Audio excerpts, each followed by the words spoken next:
我和沈奕晨成婚5年，生下了一个可爱的儿子。曾经，我以为他和孩子就是我在黑暗中抓住的那束光，直到那一天，我无意中发现了他电脑里的隐藏文件夹，里面的内容却让我如坠冰窟。如果不能和他在一起，我宁愿孤独终老。原来，我想着跟他过一辈子，而他已经精神出轨，盘算着离开。就连我的儿子也总是念叨着另一个女人的名字。我心如刀绞，毅然决定离开这个充满谎言的家。沈奕晨和儿子却在机场拦住了我。妈妈，你不要走。老婆，你别走，我错了。大家好，开始今天的分享之前，希望你能给人间烟火点个订阅，我将会分享更多优质的内容。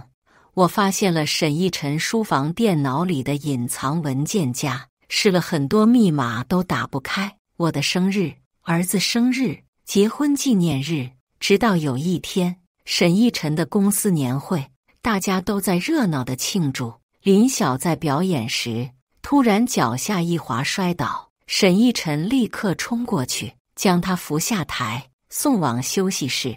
他那紧张的神情和关切的目光，让站在一旁的我如坠冰窟。晚上，沈奕晨睡了以后，我再次试着打开那个隐藏文件夹，没想到这次我竟然成功了。密码是林晓的生日。文件夹里是沈奕晨从半年前记录的文字。我从来不知道，原来世界上真的有一见钟情。接下来的一字一句都在诉说他对林晓的情谊。我看着这些内容，泪水模糊了双眼，心中充满了痛苦和绝望。5年的婚姻，我一直以为沈奕晨爱我如初，所以才毫无保留地付出，努力经营这个家。如今，我们的儿子4岁了，在别人眼中，我们是幸福的家庭。可直到看到这个文件夹，我才明白，我的幸福生活就像一场虚幻的梦，一戳就破。我在阳台坐了一夜，泪水早已流干，直到天亮之后，我才如同往常一样去叫儿子起床。给儿子穿衣服的时候，他稚嫩的小脸写满疑惑。今天林晓阿姨会来吗？我耐心解释道，林晓阿姨有事，不能来了。妈妈，陪你去游乐场好吗？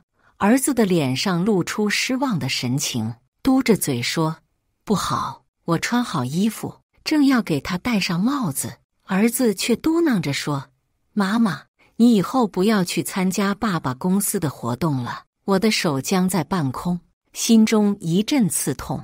林晓是沈奕晨的秘书，我从不插手沈奕晨工作上的事，跟他不怎么往来。直到儿子上幼儿园，我忙于照顾孩子，又要兼顾工作，是他主动帮忙照顾儿子。不管沈奕晨如何，林晓看样子并不知情，应该只是把他当作老板。我压下心中的情绪，收拾好脸上的表情。昨晚他才出了状况，我准备去他家看望他，刚进林晓的家门，就听见保姆奇怪的声音，沈先生已经过来了。我还以为沈夫人不会过来了。我愣了愣，我以为沈奕晨早起上班，却没想到他是第一时间来探望林晓。我悄悄上了楼，还没进去，便听到里面传来沈奕晨温柔的声音，你别担心，好好休息，这次是周晴考虑不周，才让你遇到这种情况。原来沈奕晨的温柔也可以给别人。我紧紧攥着拳头，指甲陷入了肉里，却感觉不到疼痛。林晓轻声回应，不怪周琴姐，是我自己身体不好。我转身坐在客厅等待，心中充满了愤怒和委屈。没片刻，林晓的母亲也来了，见我后便是严厉的指责，好好的活动，非得闹成这样。我们小儿的身体本就不好，你这个当老板娘的组织年会。沈奕晨正扶着穿着睡衣的林晓下楼，林晓见到客厅的情况，连忙打着圆场：“昨天晚上是我自己不小心。对了，周琴姐也来了，奕晨怎么没说？我不想在林晓面前闹开，没说话。”沈奕晨平静的脸上闪过一丝尴尬，却很快反应过来。他走过来，温柔地牵起我的手，说：“那我们就不多打扰了。”似乎生怕我闹起来，他的手握得紧紧的，像钳子一般钳住我。很快，他将我拉了出去，直到坐上车。我竭力平静地问：“你有什么想说的吗？”沈奕晨皱了皱眉头，随后耐心解释：“周琴，我是替你去道歉的，只是怕你多想才。”我打断他，声音颤抖地说：“我有什么值得道歉的？”他深邃的眸子中闪过不解，说：“昨夜不是小儿出了状况吗？”我对上他的眸子，心中像被撕裂一般疼痛，说：“你认为是我的错？”他皱眉不同意，说：“小儿本来身体就不好，又出了这种意外，年会又是由你负责。”同样的指责从沈奕晨口中说出来，却格外伤人。我红了眼眶，他的声音戛然而止：“曾经，我以为沈奕晨这般关心林晓，只是出于对同事的关心。我沉浸在他的温柔中，却不知道这一切只是我幻想的泡影。”车启动，片刻静默之后，传来沈奕晨的道歉声：“抱歉，是我没有考虑到你的感受。”我偏过头去，打开车窗，任由风吹干我脸上的泪水。回家的路格外漫长，我一路无言。但推门那一刻，我还是擦干脸上的泪水，收拾好表情。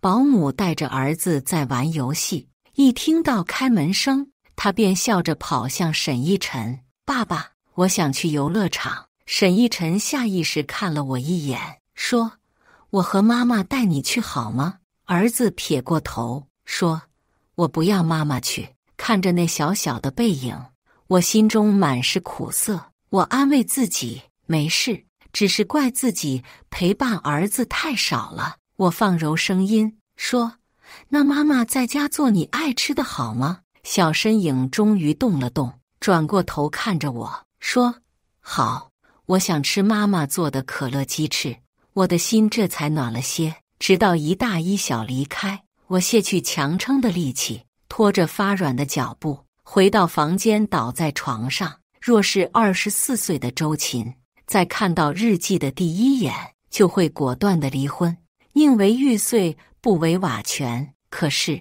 34岁的周琴是个胆小鬼，她在幸福的假象中沉浸了5年，早就失去了勇气。我又悄悄打开文件夹，读了起来。如果不能和他在一起，我的人生还有什么意义？看完这句话，我已是泪流满面。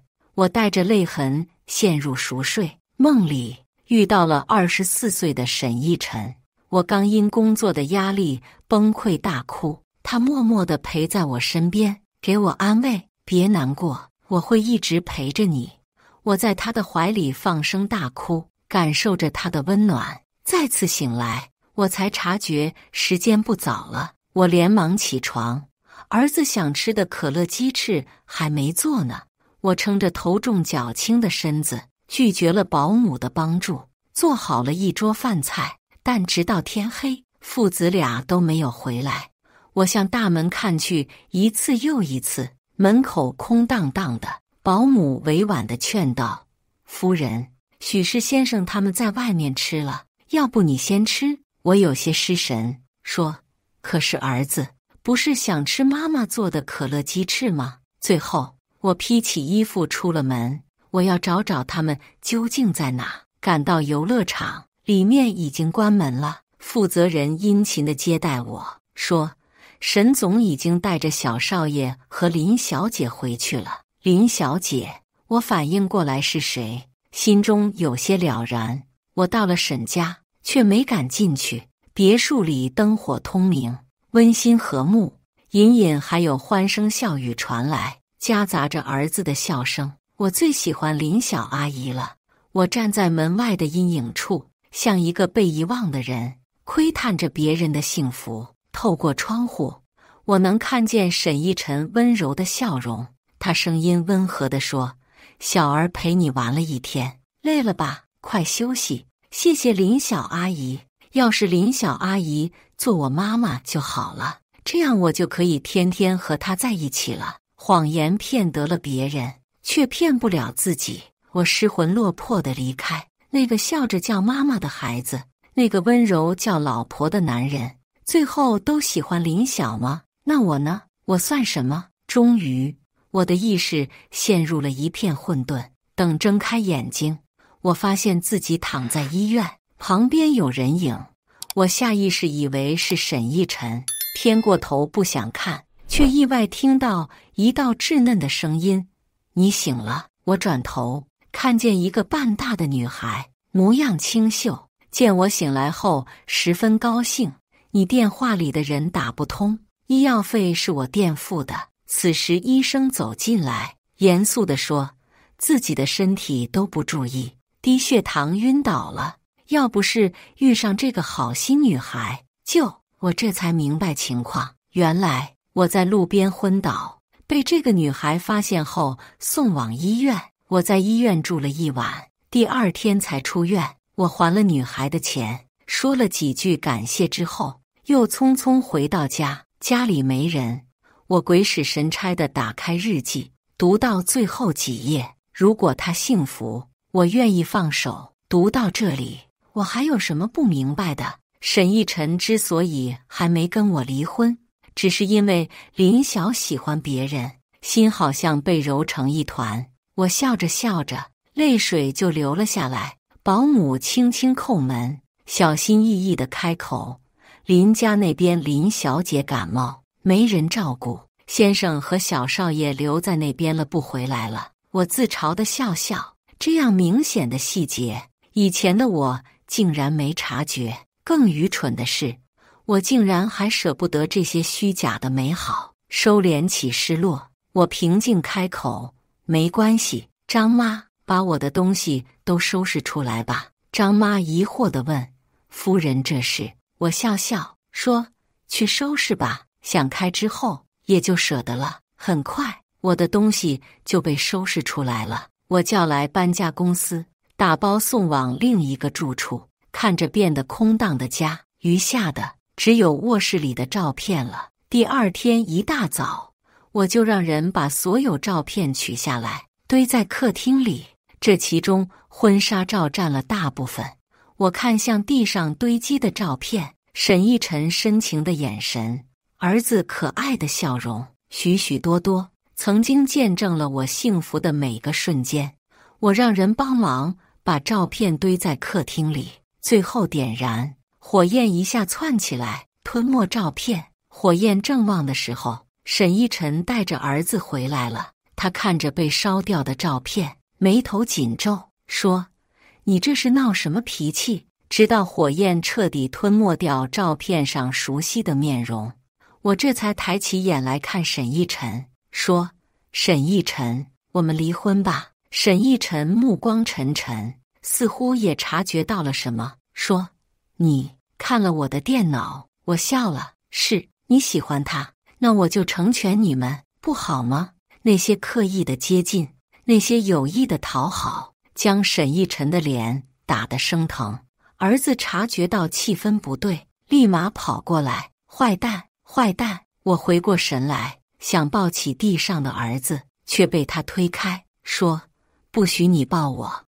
我不想在孩子面前过度失控，竭力稳住情绪，哄道：“儿子跟张姨回房间好吗？”随后叫张姨把他抱走。儿子立马哭闹起来：“坏蛋，坏蛋！我不喜欢你了！”我的心一抽一抽的痛。沈一晨面色严肃说：“我们去书房说。”还没走几步，一个身影忽然进来了。“怎么了？”林晓的出现让我和沈一晨都愣了一会儿。他解释道：“我怕一晨你不好跟周琴解释，才跟过来的。”此刻看着周围的一切，他有些不知所措。我向林晓靠近一步，只是还没接近他，沈一晨就下意识挡在他身前，声音低沉地说：“周琴，我们的事儿不该牵扯别人。看着他这维护的神态，我一愣，他觉得我要迁怒林晓，说不上是平静还是累了。我看了林晓一眼，随即开口：离婚协议我会让人送来的，没什么好谈的，我不会同意离婚的。沈奕晨压低声音，眉头紧皱，我没再说话，而是拖着脚步回了房间。等到外面平静下来，我才收拾好面容，准备去儿子房间。这是我10月怀胎辛苦生下的，期待了好久的孩子，只要儿子愿意，我会带他一起离开。我想好了说辞，来到他的房间门口，正准备敲门，却听到里面传来林晓担忧的声音：奕晨，不管你和周琴是因为什么吵架，都不该这样，对孩子影响多不好。我意识到他们2人在儿子房间，我知道。我正要离开，却又听见林晓开玩笑似的问道：如果爸爸妈妈离婚，你跟谁？我心中顿时来了怒气，哪有这么问孩子的？我猛地踹开门，林晓和沈奕晨正坐在床边陪儿子玩，听到动静都有些错愕。我仰头说：跟谁？离婚？儿子必须跟我。林晓慌张站起来说：我就是开玩笑的，周琴，你可别冲动。我面无表情看向林晓，说：你知道他喜欢你吧？林晓面色一白，说：什么？别装了。我开口：你叫我全名周琴，却叫他奕晨，他可以随时抛下我，带着孩子去陪你，你也能这么心安理得的享受吗？你不是自诩喜欢别人，哪个人知道你和我老公纠缠不清吗？林晓面色越发白了，说：我没有。够了。沈奕晨眸光发冷，说：你冷静一点，做错事的又不是我，你怎么好意思让我冷静？我冷冷瞪他一眼，随后想去拉儿子，说：跟妈妈走，别和这种人扎在一块。儿子不动，发出哭声，说：我不走。别拿孩子撒气啊！林晓焦急，随后想拉开我的手，我忍住气说：我的孩子，我比你知道心疼。我想拨开林晓的手，拉扯间，手腕处忽然传来疼痛。儿子一口咬在我的手腕上，说：放开林晓阿姨，我讨厌你。小人并没有太多的力气，可那隐隐的疼痛足以让我冷静了。直到儿子被沈奕晨拉开，他泪眼花花，说：不准欺负爸爸和林晓阿姨。我面色惨白，喃喃道：可我是妈妈呀。目光之处，儿子一头埋进林晓的怀里，林晓一面拍着他，一面面色尴尬，说：小孩有自己的喜好，你别在意。我的心也越发冷了，说：自己的喜好，哈哈，我能有什么在意的呢？我失魂落魄，转身离开。周琴，林晓叫了一声，却被沈奕晨拦住。别管他。夜色正深，我失魂落魄地走在大街上，脑子里面一团乱。我原本的念头只有离婚，带走儿子，可现在看来，儿子好像也不是很喜欢我。我真是个失败的母亲啊！踉跄的时候，却忽然被人扶住了。那人的力量不大，我转过头去，看到一个挤我肩的女孩。是你，是那个送我进医院的孩子。她穿着朴素的衣服，手上还拿着一本书。你怎么一个人在外面？你怎么还不回家？我们同时出生，看到她手上的书，我才明白，这么小的孩子就已经如此努力学习了。我有些失魂落魄，想继续往前走。家，我已经没有家了。5年的婚姻就像一场笑话，一文不值。我曾经在我事业最顶峰的时候选择嫁给沈奕晨，后面我便只是职场上默默无闻的小职员。曾经我以为有得就有失，如今看来只剩下满满的后悔。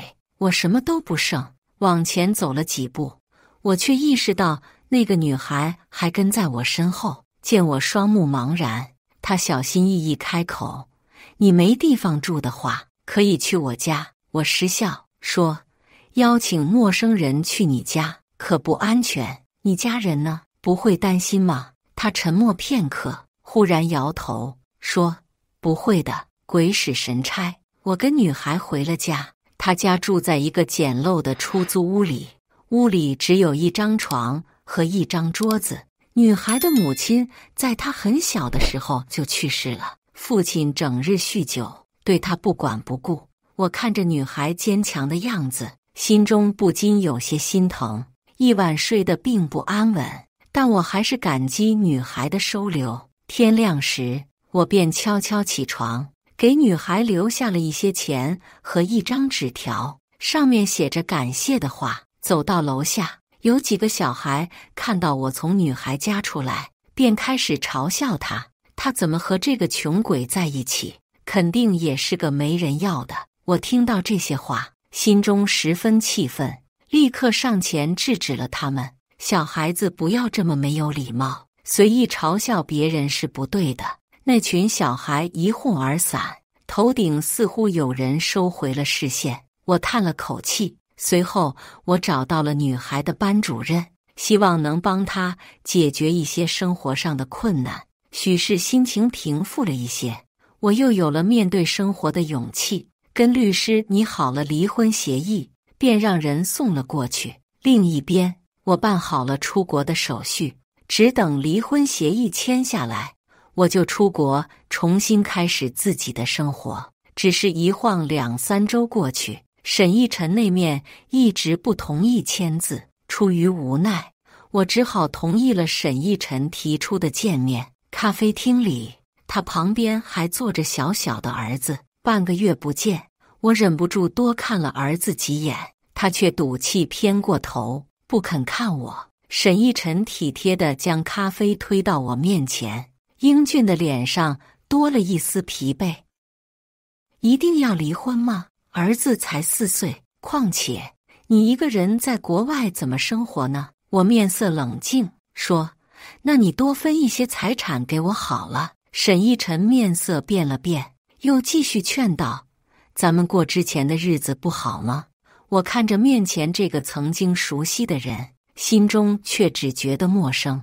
你为了林晓才和我结婚的吧？他沉默片刻，算是默认了，哪怕早就知道答案，此刻心中还是不免一阵刺痛。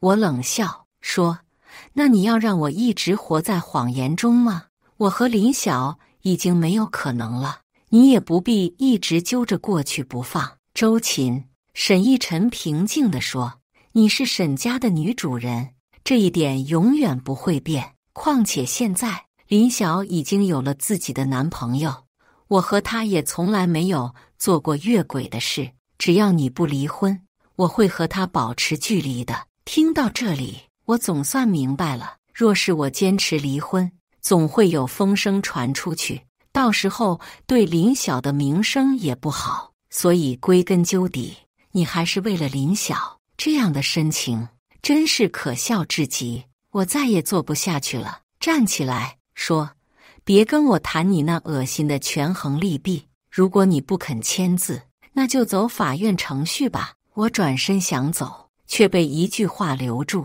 那儿子呢？”沈奕晨是懂得如何抓住我的软肋的。我回头，儿子没有看我，依然赌气地撇过头。我轻笑说：“你是他亲爹，总不会亏待他。”许是我态度坚决，沈奕晨坚硬的不通便开始打软牌。他不仅日日带着儿子去我住的地方报道，数不清的礼物和鲜花也被源源不断地送到。可这一切恰恰是我在最失望的时候得到的，甚至连林晓都上门想劝我，只是我没有见他。在这里纠缠的越久，越消耗我的精力。我打定主意要尽早离开这个地方，和律师交接完，帮我全权处理离婚的事以后，我便赶往机场。只是一推开等待的贵宾室门，一大一小便转过头来看我。“妈妈！”儿子唤道。沈奕晨背脊笔直，语气放软，说：“周琴，回来吧。”他有意让儿子来拦我，儿子抱住我的腿，可怜巴巴地开口：“妈妈，儿子错了。”我看着他可爱的脸蛋，分外不舍，脑子却回想起那个晚上他咬我的那一口。小孩也许是不懂事，我不该计较太多，可此刻却隐隐感受到那咬痕在作痛。我最终还是没有走成，不过不是因为儿子，而是帮我忙照顾那个女孩的阿姨告诉我，那个女孩的父亲出事了。等我赶过去的时候，她的父亲已经躺在了医院里，也许是酗酒过度，引发了疾病，情况十分危急。女孩叫林月，我了解到她一直生活在这样的环境中，却依然努力学习，想要改变自己的命运。我帮她交了医药费，一直陪在她身边。沈奕晨带着儿子也在不远处陪我，他十分不解，我为什么会对一个素不相识的女孩这样关心。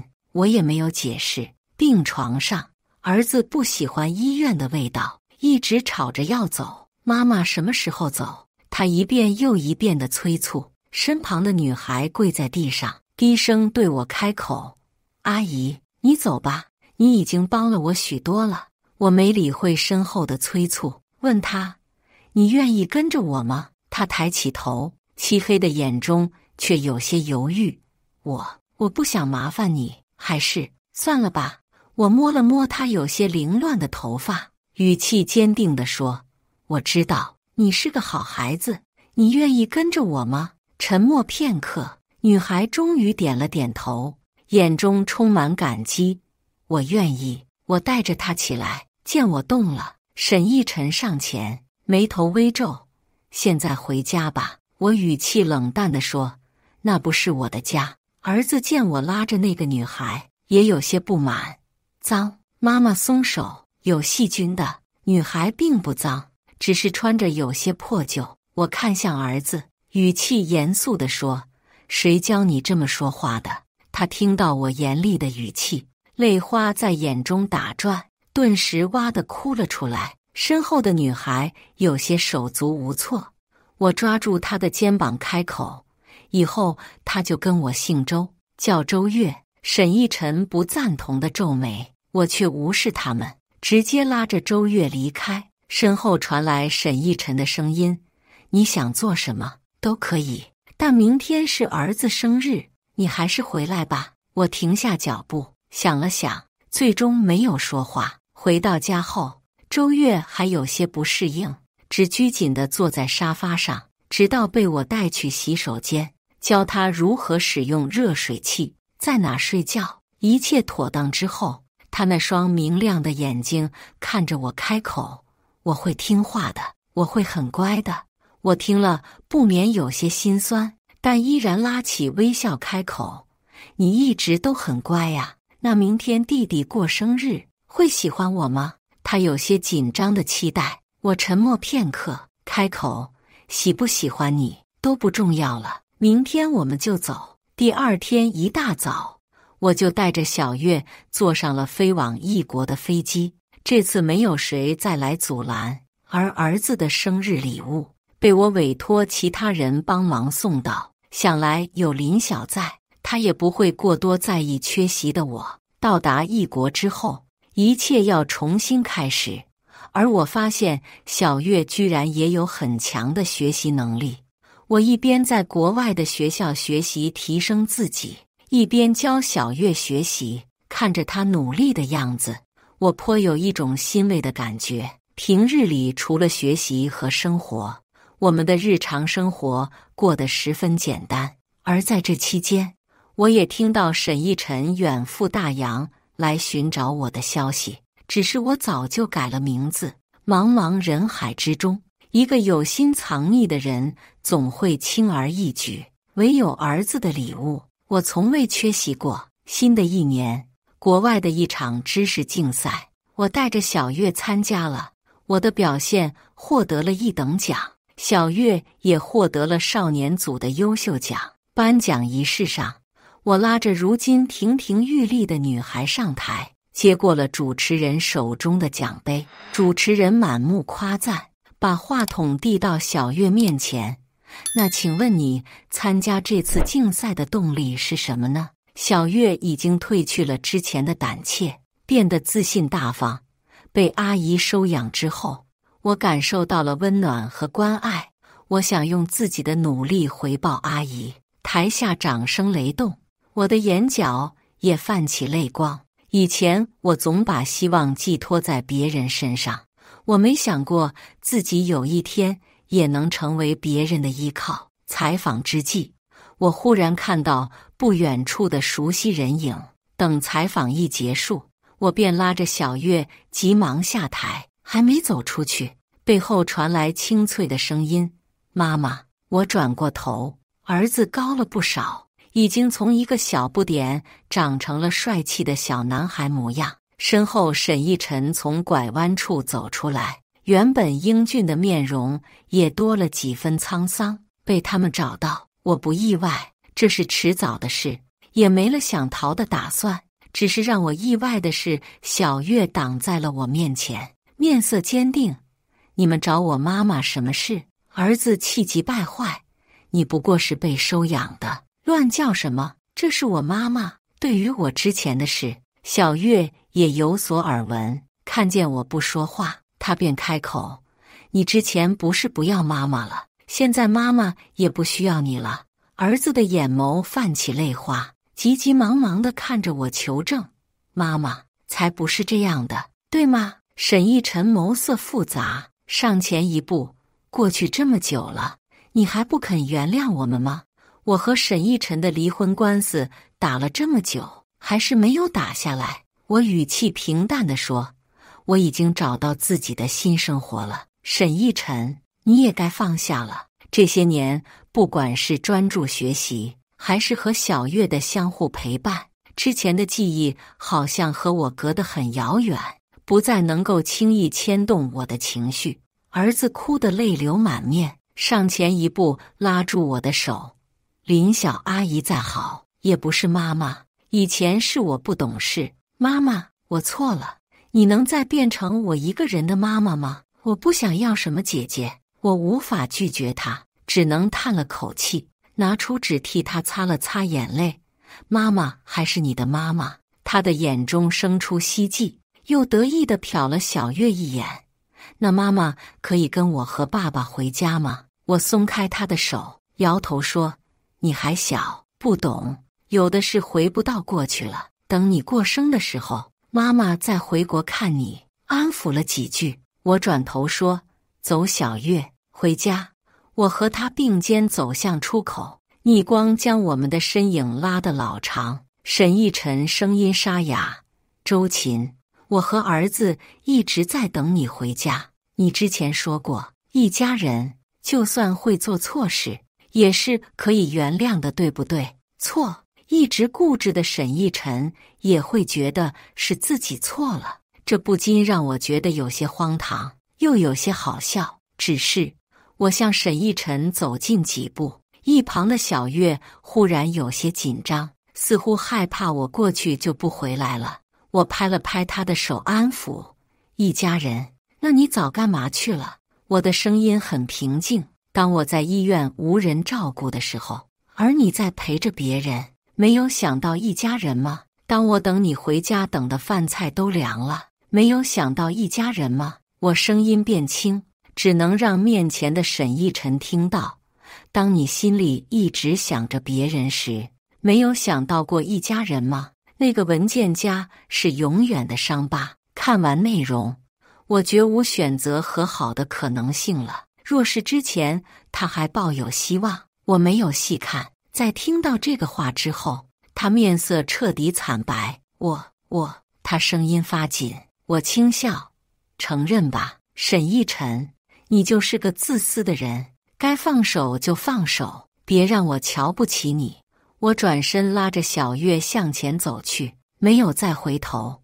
外面阳光明媚，微风吹过，和煦温暖。小月担忧地看着我，我却轻笑，心中像放下一块大石头。走。今天得了奖，奖励一下，我们吃顿好的。”吃饭的时候，小月显得有些心不在焉，而我也察觉到了，不远处有2个鬼鬼祟祟的身影，他们竭力低调，可是早就习惯了养尊处优，不管如何低调，在旁人眼中还是有些显眼。看着小月食不下咽，我叹了口气：“怎么了？是这里的饭菜不好吃吗？”小月很懂我，摇了摇头，很直白地问出了问题：“你真的不会跟他们回去吗？”我笑了笑，将她额前的头发理好：“傻孩子，我是你妈，我去哪你就去哪。至于他们，一个是我有血缘关系的孩子，一个就是陌生人罢了。”似乎听到了我的声音，一旁传来杯子掉落的声音，很快有服务员跑过去处理。狼狈的声音传来：“没事，没事，我擦干净手。如果不喜欢在这吃，那我们换个地方。太久不进高档餐厅，连我都有些不习惯。”小月欣然点头。我俩索性混进小吃街，边走边买小吃吃，这样反而更加自在。我笑：“咱俩都是享不了福的。”小月摇头，很认真地反驳：“你可以享福的。”一路走着，熙攘的人群中也有2个人在紧跟着，只是一会儿被这个挤，一会儿被那个撞。我看见了，却没有阻止。我只想用这种方式告诉他，如今我们的生活方式大不相同，我也和他们曾经熟悉的样子不一样。只是回到家，看到2人似乎还没有放弃的意思，我也只是叹了口气。随后进了公寓，这里治安很好，不用担心将其他人放进来。直到跃上树梢，楼下居然有2道身影被拉长等待。我摇了摇头，还是打开门准备出去。只是刚一开门，小月也推开了门：“妈妈，你去哪？我陪你。”我无奈地笑了笑，随后和她一起下楼。察觉到我来了，沈奕晨憔悴的面庞一下有了精神，儿子也亮了眼睛：“妈妈，我也可以吃小吃街的东西的，妈妈去过的地方我也喜欢。那现在通过考验了吗？”我叹气：“没有什么考验。还有，你带着个孩子，大晚上在外面多危险。不管怎样，我希望你能负起责任。”沈奕晨面色白了白，很快点了点头，言简意赅：“好。”儿子有些不理解：“爸爸，你不是说这只是妈妈的考验，只要通过了，妈妈就会回家了吗？”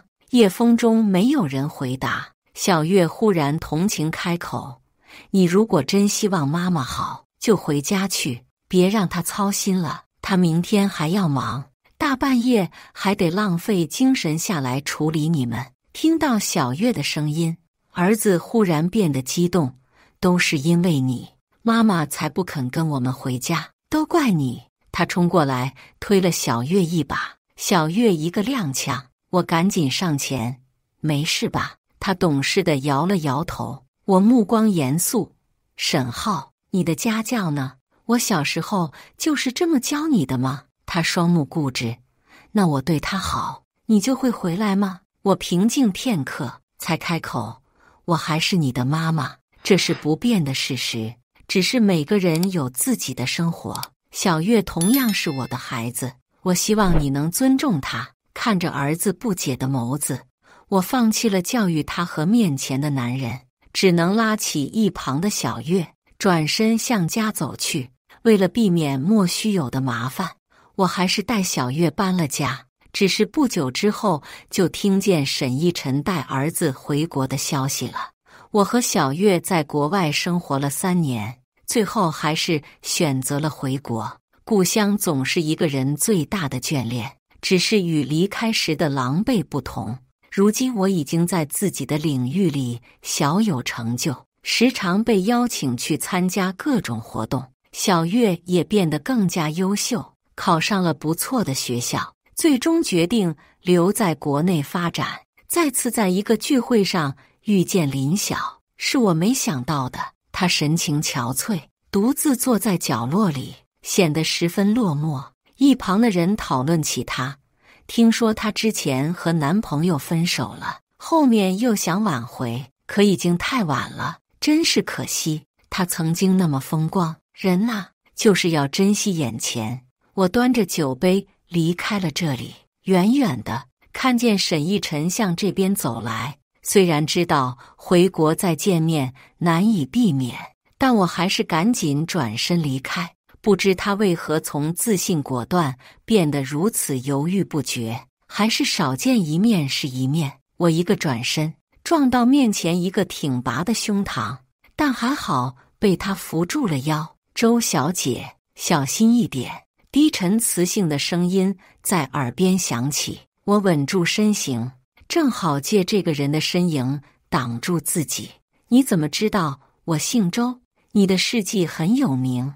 面前的年轻男人风度翩翩，似乎看出了我在躲人。他优雅地伸出手，不如到舞池里去。我有些犹豫，他意有所指地开口：旧的不去，新的不来。我被拉入舞池，舞步伴着音乐的节奏，过去的伤痛被遗忘。此刻我似乎迎来了新的开始。以上就是今天分享的故事。大家有什么想说的、想吐槽的，欢迎在下方评论交流。也更希望能给人间烟火点个订阅，我将会分享更多优质的故事内容。